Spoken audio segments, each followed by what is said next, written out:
Good morning and welcome to Moments with Melinda. My guest today is Amy Todisco Hartshorn. How are you, my friend? I am doing well. How are you? I'm so glad that you agreed to be on my show. We have so much to talk about today, Amy. I'm Um, excited. yep. So let me tell my viewers a little bit about you. Sure. Most of my viewers probably know you as Amy Todisco, right? Yes, But you just recently married your longtime soulmate, Dave Hartshorn. correct. Congratulations. Thank you. Match made in all the best green fields of Vermont. So let me tell my viewers a little bit about you, Amy. Amy, Okay. Amy is an organic farmer and the co-owner of the Hartshorn Farm with her husband, Dave. She also has a podcast, the Green Living Now podcast. Amy has spent her life working with nature to help transform lives. Amy is a multifaceted individual with a passion for sustainable living, wellness, and personal growth. Did I miss anything? You got it. All I right. think that's pretty good. Well, thank you so much for that. I'm glad I got it all. Yeah. And so Amy, I want to start right at the beginning. I want to know a little Sure. bit more about you. I understand that you grew up in the Upper East Side of New York. I did. You're a New York girl, and you landed, Technically. and absolutely. I mean, you were born, I wasn't born very far from New York either, so we always have it in our families, Yes. right? But then you Yes. landed on an organic farm in New York. So let us start at the beginning. Where did you grow up? And share with So, us a yes, bit I about grew up, like you said, on the Upper East Side, 84th Street, and I felt like a plant out of place. I was so not a city girl. And it was the crazy time in New York. It was not exactly the safest place to be living, even on the Upper East Side. I had a lot of strange encounters with odd people. And so when I had the opportunity to go away for a weekend, because I was fortunate enough to go to a lovely private school where there were a lot of wealthy people that had second homes in different wonderful locations. And my stepmother's family had a place on Chappaquiddick Island on the vineyard, and I absolutely loved escaping there and felt like I could breathe. There was, peace, there was beauty. It was just something that I just got so much value out of. And I vowed that someday I was going to live in a beautiful nature landscape, ideally an organic farm. Wow. So who had the greatest impact on the direction that your life took? So I would say a few different people. My mom, for sure. She was very much into nutrition, loved Adele Davis. We did not have processed or junk food in our house. We had no sodas, no, although there was one weird thing, Velveeta. I don't know how that got in, but most of the time we cooked from scratch because my stepfather was a chef. So I learned how to cook at the age of 8 or 10. And I've been doing that ever since. And so my stepfather, in addition to being a chef, was also a gardener. And so I learned from once they unfortunately split up, he moved to Connecticut and had this beautiful garden in his backyard.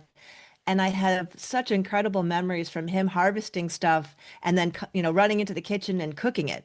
And so that was definitely an inspiration. And then my mom's great aunt JoJo, who lived in Morgantown, West Virginia, grew most of her own food and traded with her neighbors for the things that she didn't grow. And I'll never forget the taste of her beefsteak tomatoes sliced with a little sprinkle of salt. I mean, I can still taste it in my mouth today. My And God. so that was amazing. Oh, that's so wonderful that you had those great influencers in your life to get you to where Yes. you're today. So how did you land in Vermont? And how did you Good meet Dave question. So, and the beginning of your journey toward being an expert in the field of yeah, it was farming? really kind of an interesting sort of happenstance. So I moved to Massachusetts initially after college, and I was very into, well, actually, my first summer job when I was 16 was at a health food store. So I learned about good food and supplements and all that stuff, a tiny bit about household products. I remember getting one shampoo that I liked. But in 1992, when I was pregnant with my daughter, I remember standing in a health food store in the book aisle, and this little non-toxic baby book came out of the shelf, and I started reading it, and I couldn't believe there were all these toxic chemicals in everyday household products, shampoos, including baby stuff, baby shampoos. We've all heard about the, baby powder with the asbestos and the talc and all that nonsense, but I was reading all of this and also realizing, gosh, first of all, no one's talking about this and no one's really protecting us because there's so many loopholes and a lot of the products, they don't even have to tell you what's in them. So I realized as a pregnant mom who wanted to protect, her unborn child, I've got to do this on my own. I've got to figure this out. And, 33 years ago, there wasn't a whole lot of resources available.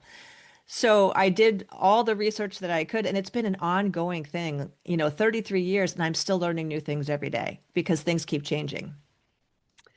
So I mean, you weren't really I mean, I don't know how old you are, but I'm an old hippie. 61. So we were eating, miso soup and rice. Yes.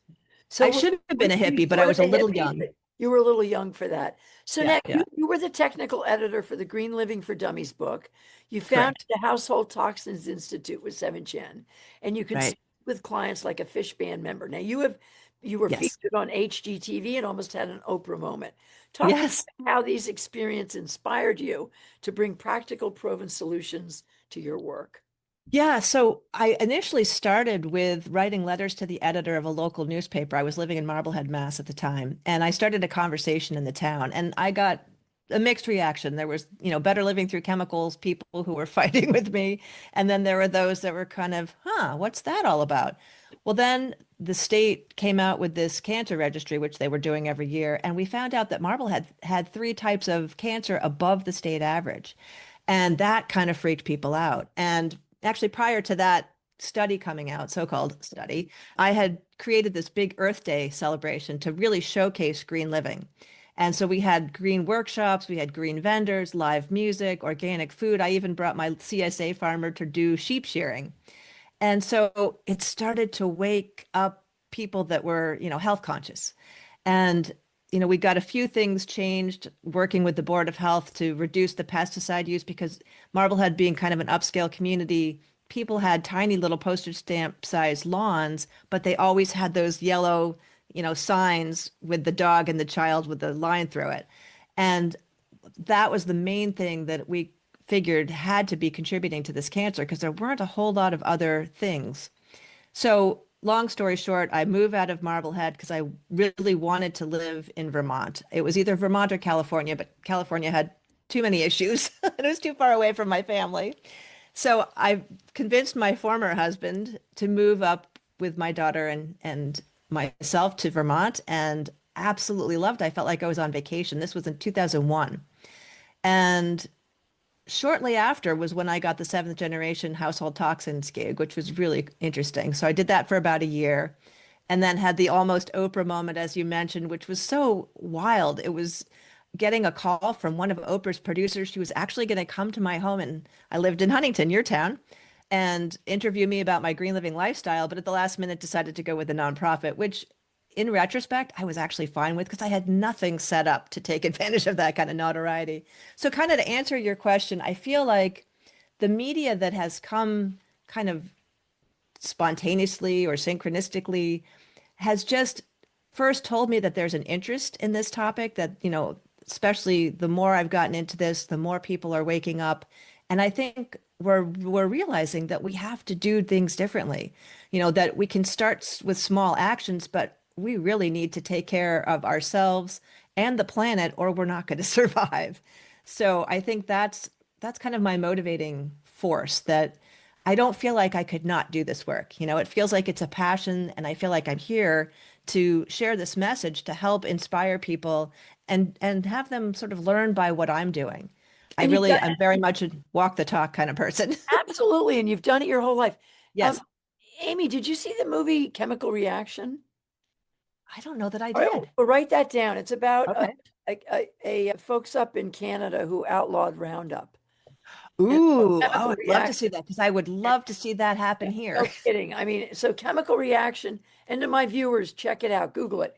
Chemical Yes. reaction. It came to Burlington probably like 10 or 15 years ago. And Wow. it's an incredible film about how they outlawed. So now let's talk a little bit about the Hartshorn farm. The website Sure. is Hartshorn Farm, HARTSHORN farm.com. Yes. And the Hartshorn Farm is an important leader in the community on so many levels. But talk about the great work that you and your husband do. Sure. So Dave has had this farm for about 35 years. He actually grew up on this land. He grew up technically next door in the farmhouse that where there was a dairy barn. He and his dad were dairy farmers. And so he was the first one in the valley to go organic. So he's very cutting edge. And it was so interesting. We actually met on Match.com, and my mother said, "Oh my God, not only is he good looking, but he's an organic farmer and you're a green living expert. How perfect, right?" So he's been growing vegetables and fruits, and he also is fifth generation maple producer. And so when I met him, he was doing a lot of farmers markets, in Waitsfield was sort of the mainstay of his business. And then over the last 16 years that we've been together, we've shifted things to be just at the farm stand, and we really kind of upgraded the whole system so that, especially during COVID, people would come to the farm just to hang out and feel like they could be safe because we are open air. And they felt like, oh my gosh, we're getting healthy vegetables. This is going to help our immune system. And so over the years, we've done, I mean, he didn't even have a website, for example, when I first met him. So created the website, created the social media, upgraded the build. We actually built a second building, which is the one that has the beautiful mural on it that this incredible artist, Lisa Colby, did for us. And we've added things like I had kids camps for 3 years. We did food festivals for a bunch of years. We had farm to table dinners. We've had school groups. We've had the farm tours that I've been doing for about 5 years, which is what landed us on HGTV. And just always doing something to inspire and educate people. And that is really one of our greatest satisfactions. The fact that people love the food, first off, is phenomenal. And when they leave the farm, they feel somehow inspired to either eat more vegetables, buy more organic, start their own garden. I mean, one of my favorite stories was a farm tour that I had with this French family. And they had 3 kids. None of them spoke any English, and they didn't like vegetables when they arrived. And I thought, oh boy, how's this going to go? Because I take them around the fields and we're taking, eating green beans and picking basil and kale and all this kind of stuff. Well, they actually were willing to try it, which I thought was kind of cool. And they had signed up for the lunch tour. And so they were going to have a vegetarian lunch afterwards. And so I felt, well, at least they're eating while we're going around. This is hopeful. So they actually ate the meal. And I heard from the parents later, maybe a week later, and they said our children will eat vegetables now if we tell them that they're just like Dave and Amy's. So I felt like, oh my gosh, I actually helped, the dietary health of these No, 3 children. It made me so happy. what a great story. Now, so Amy, what is the Vermont Farm Immersion Program, which is So that that's your nonprofit? Yeah, so we started a 501(c)(3) nonprofit a few years back with the idea that we were hoping to inspire the next generation of farmers and or food business, food producers. And the first year was great. We had, I don't know, 5 or 6 people, and the program was wonderful. But then and we got on CAX a few times, and we actually inspired this amazing mother-daughter team who we called the Hazels because they're both named Hazel. They actually started their own certified organic farm after the program, which was awesome. So that was our great highlight, but then it just didn't seem to take off. So we haven't really done a whole lot. We've, had a few people go through it. So we kind of put that a little bit on the shelf for now until we maybe reconstitute it a little bit. But it was exciting thinking about inspiring, younger folks because Dave is the average age of farmers, which is over 60.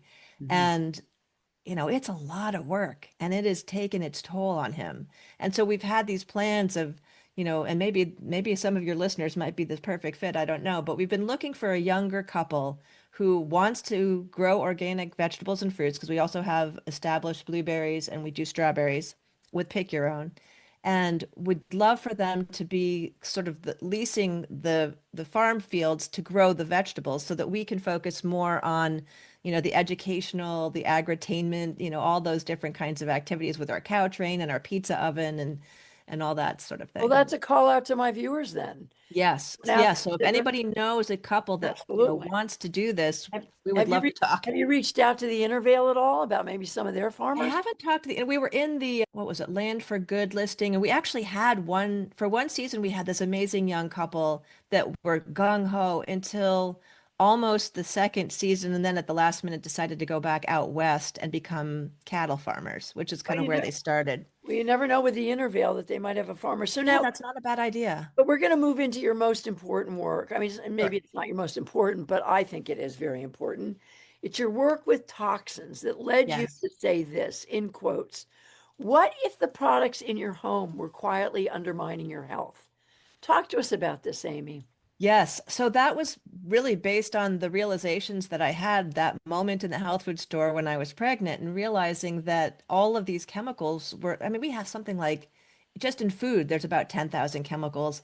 A lot of them are banned in other countries, but it's even almost worse in household products. One of the main things that I always start with for people, avoid anything with fragrance.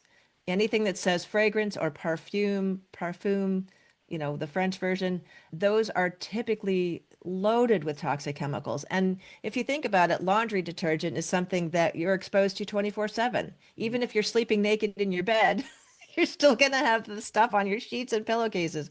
So if you can shift out, even starting with fragrance free versus, if you don't want to go the full non-toxic route, that's one step forward is fragrance free. So the whole idea that there are toxic chemicals legally allowed, our government is not doing what it needs to do to protect us. And so sadly, that leaves it up to each of us to protect ourselves and then share that information with others. Now, Vermont has passed a couple of bills to try to get, especially VPIRG. Paul Burns Yes. and his team have really tried. Yes. Talk to us a little bit about what Vermont's doing to get toxins out of our. Yeah, so I know that there was a neonicotinoid, I think that's the right way of pronouncing it, bill that passed at least the House, and I'm not sure whether it fully passed the Senate and became a bill yet or not, but it was in 2024, and I actually was going to talk to Paul. Ironically, Paul and I worked together in Massachusetts for a while because he was at MassPerg first. That's wild. I know, it's so funny. He moved up Wow. here before I did. And so that's one bill I know about, but I think the biggest one that I see needs to happen is anything I mean, that's one that protects pollinators, but anything else to protect pollinators, like let's get rid of glyphosate for Pete's sake. I don't know if people notice, but when the fields turn yellow and orange, that's not a normal thing. That's because they've been sprayed with Roundup, which has most of the time the main ingredient is glyphosate. Although I've now heard that there are new formulations of Roundup, which is available in their hardware stores, right? Homeowners are using it, not realizing how toxic it is. But that stuff is nasty, and it's been shown to cause cancer because there was finally a landmark case where this poor young man who was a groundskeeper for a school, of all things, got exposed to too much of this product and has cancer. And he actually won a settlement. I think it was originally something like 286 million, and then they whittled it down to, I don't know, 76 million or something. But the most important point is that they actually showed the harm. And so it seems crazy to me that we are still allowing glyphosate in the state of Vermont under this belief that it's, part of a no-till kind of method where you're not using a lot of heavy equipment to, plow up the soil every season. One of the issues that I've noticed is that glyphosate actually binds with the phosphates in this, no, is it phosphates? Phosphorus in the soil, and then carries it into the waterways. So it carries it into the streams, the creeks, the river. So that's not a great thing. And so I think, there's an organic no-till method and then there's the conventional no-till method. So I would really like to see the Agency of Ag get behind the idea of let's get rid of this chemical that is not a good thing to have for anybody. Well, folks in Canada did. The movie Chemical Reaction talks all about the dangers of Roundup on the Right. And the Monsanto papers Oh, too. That's oh, another absolutely. thing. That's another good one. Uh, Yeah. so, I mean, I just want to ask you, Sure. why do human beings want to pour Roundup on their lawns and kill dandelions, these beautiful, beautiful yellow flowers that come up and that the birds love? Right. Why And it's actually a medicinal that we can eat and it has amazing exactly? value for us. And it, So yeah, I yeah, think the reason is that why? first of all, they don't really understand how toxic it is, and they see that as an easy way to get rid of quote unquote weeds, right? We've been told that our lawns should just be grass with nothing else growing in it. It's crazy. And I just think it's part of the whole chemical culture that it's so much faster and easier because, when you look at an organic farm, excuse me, one of the reasons why the price is more expensive for organic is not because it's a marketing technique or anything like that. It is so much more work to grow organic food because you're doing all these things by hand that you would otherwise spray, a spray and all of a sudden the weeds are gone. But we're hand weeding on our hands and knees multiple times a season in just one crop. Here, here. And the inputs that you have to buy, I can't believe, like the cost of compost is outrageous. It is. Um, it's just crazy. So, yeah, I think I believe it's akin to why do people go to the doctor and ask for a pill for some kind of symptom that they have in their body instead of looking at what's causing the problem and let's change something, I right? mean, It's just so you know, at my age, my doctor's always saying you've got to take a statin. You got to take a statin. And anyway, so we'll get into that. Yeah, But and I don't take any. I mean, unless I absolutely had to for some, bacterial infection, God forbid, or I yeah, do not right. take any So, pharmaceuticals. so Amy, you have a free 5-step pitch or Yes, very a, five-step a guide to pitch getting rid of everyday toxins. toxins guide online Yes.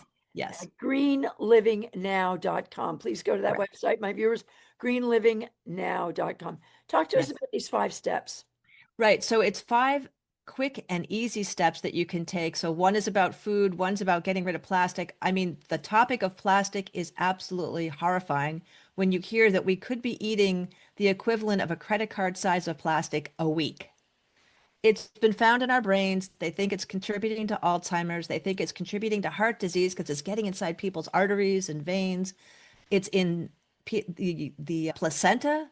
It gets through breast milk. I mean, it is just horrific. These microplastics that are coming from all sorts of sources, food packaging. They're even lining our paper cups. We thought we were doing a better thing by using paper cups instead of styrofoam, only to find out that there's a coating of plastic so that that liquid doesn't leak through the paper.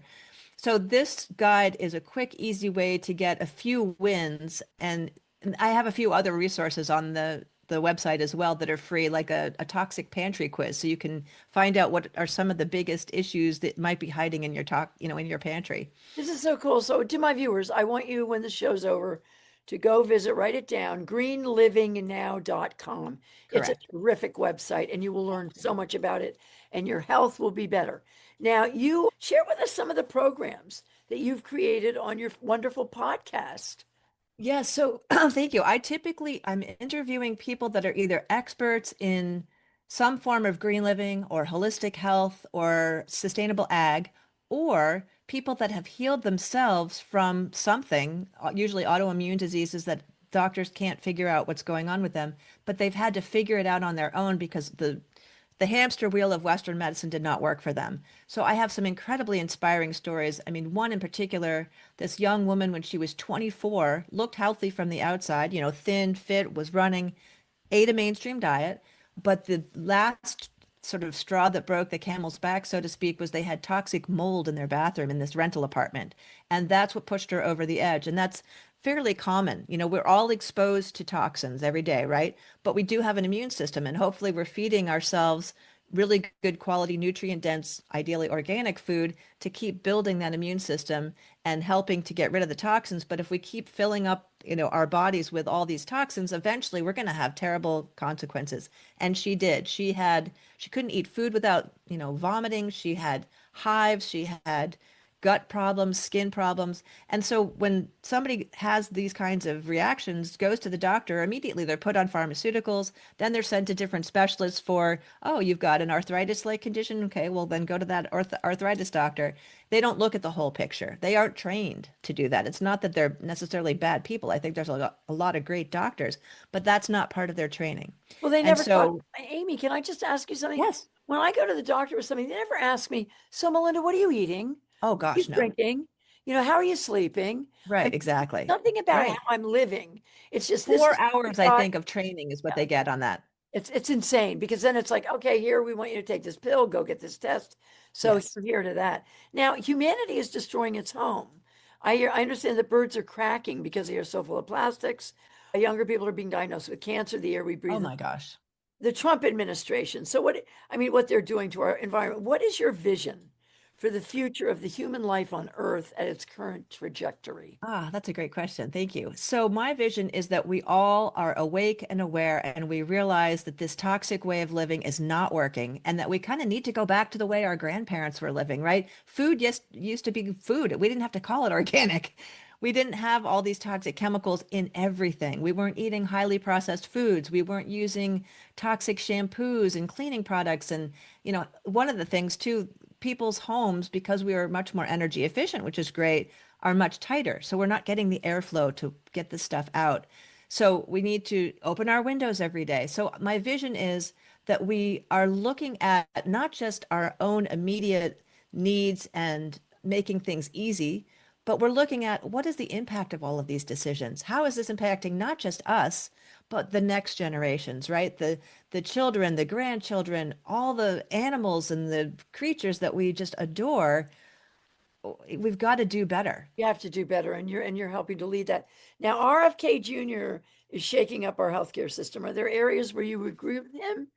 And Yes, I areas do. where you There don't? are things that Talk I to me think about he's that. doing well, which is the whole food dye issue. I think he's right on the money there.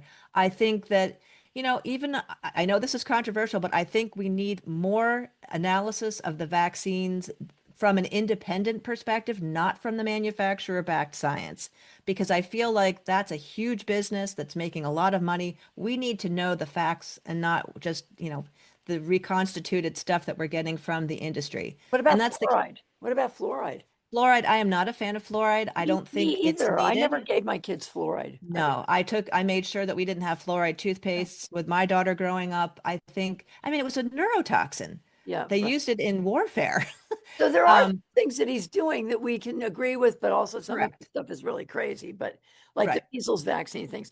So I have a few questions I want to just run through because they're Yes. so important. Do you Sure. see Vermont as a unique place to promote wellness? Absolutely. I feel like we are a lot more aware. We're more focused on a healthy lifestyle. We feature farms. We feature food, good food. I mean, Vermont has a beautiful cachet, I guess you could say, of health. And so I'd love to see us live up to that even more than we are. But I think by and large, our population is much more interested in living a healthy lifestyle. Yeah, that's really true. It's really true. So talk to me a little bit about what you have on your plate today. What do you have on your plate today? What are you doing? So I actually got invited to do a TEDx talk. So I'm Wow. really excited about that. And that is I think hopefully January 2025, and that's out in San Diego.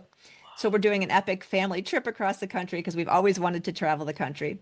And then this July, I actually got invited to speak at the largest global food, science, and innovation expo and conference. I had never heard of it before because it's mostly industry. I'm the one person that's representing the consumer.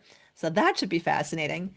My online courses, I'm really excited about those, especially the Clean Eating Mastery course. That's the first one to start with. And then in September, I'm going to be launching a 12-week live program to go along with that. So people will meet with me on Zoom once a week in a group because I think people learn so much better in a group. You have a support system. People ask questions you might not have thought of. We'll do all kinds of fun things to add to the curriculum to make it much easier to change lifestyle, change practices. So that's exciting. The podcast is going well. I'd love to see more people viewing and subscribing. So if anybody's interested in the topic, please go to my Green Living Now podcast channel on YouTube and subscribe. What else? Amy, you're rocking it. So, what words of wisdom would you give our children who are growing up with so many pressures from climate to the rise of authoritarianism and the tremendous I inequality? I think that my biggest thought about kids is they are a lot smarter than we give them credit for. I think they are tuned in, a lot of them. They want to see change and they have the energy and the wherewithal to make things happen. Bravo. So, now if you could share your top three things that my viewers should do right now to improve their well being, what would Yes. they be? Try to eat as much certified organic food as you can. Check out the Dirty Dozen and the Clean 15 list. That's actually in my 5-step guide, so you can just grab that. Reduce the amount of plastic and get rid of fragrances. Wow. Thank you. Well, we're out of time. I could talk to you for days. So, thank you so Oh, I much for know. This your is so wisdom, fun. your farm, your podcast, and all the splendid work that you are doing. Amy Todisco, Hartshorn, I just want to tell you, I've admired you for years, and thank you for the work you're doing to make us all healthier and happier too. Oh, my pleasure. Thank you. And I've been admiring you for years as well. Thank you for being on my show. And to my viewers, please go to the website and get yourself healthier. It's really important. We need you to stick around. We have a lot of work to do.